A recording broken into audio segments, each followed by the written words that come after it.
El objetivo de esta guía es conocer acerca de los mecanismos de división celular y su importancia en la generación de tejidos y de organismos. En este sentido, vamos a iniciar entonces con un repaso de un concepto que ya habíamos visto cuando vimos la mitosis y eh, es mostrar cómo los cromosomas pueden representarse de dos maneras.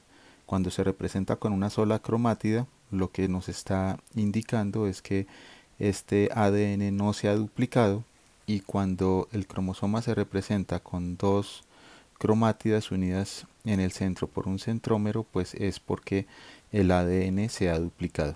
En esto es importante comprender que siempre que el ADN se duplique, pues va a ser igual el gen de la izquierda y el gen de la derecha, como lo hicimos notar aquí para que quedara claro esto. Es decir, aquí de lo que estamos hablando es de una duplicación del ADN, de tal manera que lo que esté al lado izquierdo lo vamos a encontrar al lado derecho. Un cromosoma se va a caracterizar entonces por estar compuesto por genes, y esos genes están en unos sitios, en unas direcciones genéticas, las cuales se conocen con el nombre de locus. Entonces ya tendríamos que el cromosoma está compuesto por un gen, pues por varios genes en este caso, por locus, que son los lugares donde están metidos, y por dos cromátidas hermanas que solamente están unidas por un centrómero cuando hay duplicación del ADN, como ya lo dijimos. Otro concepto que es importante tener en cuenta aquí es el concepto de haploide y diploide. Cuando hablamos de células haploides, estamos hablando de células que se representan con la letra N, es decir, que tienen la mitad de la información genética de una célula somática. En este caso estamos viendo dos células. Aquí están las dos células haploides que tenemos los humanos. En este caso estamos hablando del óvulo en la parte de arriba, ¿cierto? Y del espermatozoide en la parte de abajo. Entonces a esas células se conocen con el nombre de haploides porque tienen la mitad de la información. También las podemos llamar células sexuales, espermatozoide y óvulo, o también las podemos llamar gameto masculino en el caso del espermatozoide, gameto femenino en el caso del óvulo. Ya habíamos dicho que en el cuerpo humano tenemos dos tipos de células, lo que llamaríamos las células haploides, que solamente las vamos a encontrar, pues que son nuestros gametos sexuales, nuestro gameto, en el caso de los hombres, gametos masculinos, que va a ser el espermatozoide; en el caso de las niñas, gametos femeninos, que van a ser los óvulos. Son las únicas células haploides que tenemos en el cuerpo. El resto de células del cuerpo son células diploides, es decir, que tienen 46 cromosomas, o sea que una célula diploide tiene 46 cromosomas, también se representa como 2N y también se conoce como una célula somática. Si nosotros vemos este núcleo que pintamos aquí en la mitad, vemos entonces que cuando se unen dos células haploides, pues lo que va a formar son 23 cromosomas del óvulo más los 23 del espermatozoide, van a formar entonces los 46 cromosomas que tiene una célula somática. Pero a esa hay una distribución. Cuando vemos al cromosoma 1 de la mamá y al cromosoma 1 del papá, así como aparecen aquí en colores, a esa distribución la vamos a conocer como cariotipo. Vamos a ver una representación mejor de ese anterior dibujo. Entonces, ¿qué es un cromosoma homólogo? Un cromosoma homólogo es aquí vamos a representarlo, y esa representación se hace a partir de dos elementos. El primero es que un cromosoma homólogo inicial, la primera regla o la primera condición es que uno debe pertenecer a la madre y el otro debe pertenecer al padre. Esa sería la primera condición para ser homólogo. La segunda condición para ser homólogo es eh, que tengan los mismos genes en el cromosoma. Es decir, aquí lo vamos a representar con la letra A. Entonces aquí este cromosoma sería el A, y en el caso del óvulo, y este de aquí también es A en el caso del espermatozoide. Esa es una opción. La otra opción es que esto es cuando estamos hablando de dominantes. Aquí puede pasar también que en el caso de la hembra sea dominante, como aparece aquí, y en el caso del macho sea recesivo. Siguen siendo as. Y habría una tercera opción, y es que los dos sean as minúsculas. O sea, estas son las tres opciones que hay para que sea un cromosoma homólogo, pues en este caso representado con la letra A, pero pues podríamos representarlo con cualquier otra letra. Cuando un cromosoma no es homólogo, entonces no son homólogos cuando cumpliendo la primera condición de que fuera macho y hembra, no tienen las mismas letras. Es decir, ustedes se dan cuenta que aquí hay una A, pero aquí al otro lado lo que hay es una representación de la letra B. Luego estos dos no son homólogos. Aquí abajo también hay H y M, lo que está diciendo que tampoco son homólogos, aunque cumplen la primera condición, y es que uno sea de la hembra y el otro del macho. Entonces aquí con esta diferenciación podemos entender entonces lo que es un cromosoma homólogo y lo que no es un cromosoma homólogo.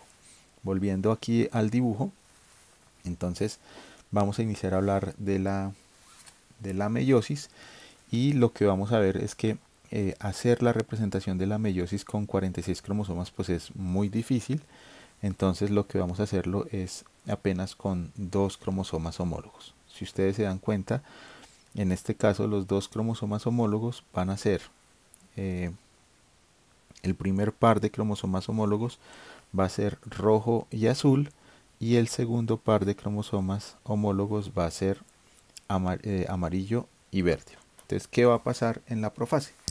En la profase básicamente los cromosomas homólogos se aparean y se forman quiasmas cuando las cromátidas de homólogos intercambian partes. Entonces, aquí lo que vamos a ver entonces en la profase 1 es que primero se unen los homólogos, como lo vemos acá, y 2, ocurre un proceso que se llama quiasma. La formación de quiasmas es la unión de los 2 cromosomas homólogos, y esto pues da como resultado un intercambio de ADN entre los cromosomas materno y paterno, proceso que se conoce con el nombre de entrecruzamiento. Y el resultado de ese entrecruzamiento es lo que se va a llamar la recombinación genética. Es decir, este punto es supremamente importante porque es esta representación la que nos permite entender por qué todos somos completamente diferentes. Es decir, a diferencia de la mitosis, donde las células son clones, aquí las células van a ser completamente diferentes. Cada uno de los gametos que se van a formar son diferentes, y esa es la razón por la cual pues todos, en el caso por ejemplo de los hermanos, aunque tengamos la misma mamá y el mismo papá, somos diferentes todos, justamente por esta recombinación genética que se da a partir del quiasma. Entonces, como ustedes notan, aquí claro, estamos viendo, para que no nos confundamos, estamos viendo 2 etapas. En una primera etapa, que es la que está en la parte de arriba, vemos cómo los 2 cromosomas homólogos se unen. En los libros pues se dice que en las células humanas cada par de homólogos forma de 2 a 3 quiasmas. En este caso pues solamente estamos representando uno por la dificultad a la hora de dibujarlo, pero básicamente ese quiasma lo que va a hacer es un intercambio de partes. Si ustedes se dan cuenta, aquí en la parte de abajo vemos cómo el cromosoma azul ahora tiene unos pedazos del cromosoma rojo, y cómo el cromosoma rojo tiene partes del cromosoma azul. Lo mismo vemos aquí a este lado con el cromosoma verde con pedazos del cromosoma amarillo, y el amarillo con pedazos de cromosoma verde. Esa recombinación entonces, como ya dijimos, es la que nos va a dar ese carácter de individualidad o de personas totalmente diferentes, es decir, de que entendamos que no somos clones. En la metafase 2 pues vemos entonces cómo ese entrecruzamiento o ese quiasma se mantiene. El centriolo produce los microtúbulos del uso meiótico, y lo que hace es atrapar a los cromosomas por este lado, aquí en los centrómeros, o los cinetocoros como los llaman también, y la pregunta que sería uno es ¿por qué no lo atrapan aquí por debajo? Es decir, en este punto como pasaba en la mitosis, y es porque aquí yo los dibujé mal porque están separados, pero ellos realmente están unidos, y al estar unidos pues solamente dejan expuestos esta parte y esta parte. Los otros dos extremos no están expuestos porque están unidos en el quiasma, de tal manera que no se pueden atrapar por ese lado. Esa sería la característica de la metafase 1. En la anafase 1, entonces vemos cómo la célula se alarga, los cromosomas empiezan a irse a los extremos. En telofase 1 empieza a formarse la membrana nuclear y ya están los cromosomas al otro lado, desaparecen los microtúbulos del uso meiótico, y finalmente lo que va a dar origen es a dos células con dos cromosomas cada uno. Y aquí inicia lo que llamaremos entonces la meiosis 2. Aquí no hay duplicación de ADN como ocurría en la meiosis, perdón, en la mitosis. Y aquí lo que vemos entonces nuevamente es como pues en la metafase, que es, siempre vamos a ver que la metafase se caracteriza porque los cromosomas están en la parte central de la célula. Esta es la característica principal. Aquí nuevamente en la anafase 1 pues se separan a través del uso meiótico, separan los cromosomas, nuevamente se irán a alargar, se forma la membrana y finalmente van a aparecer 4 células haploides en este sistema. Este es el proceso.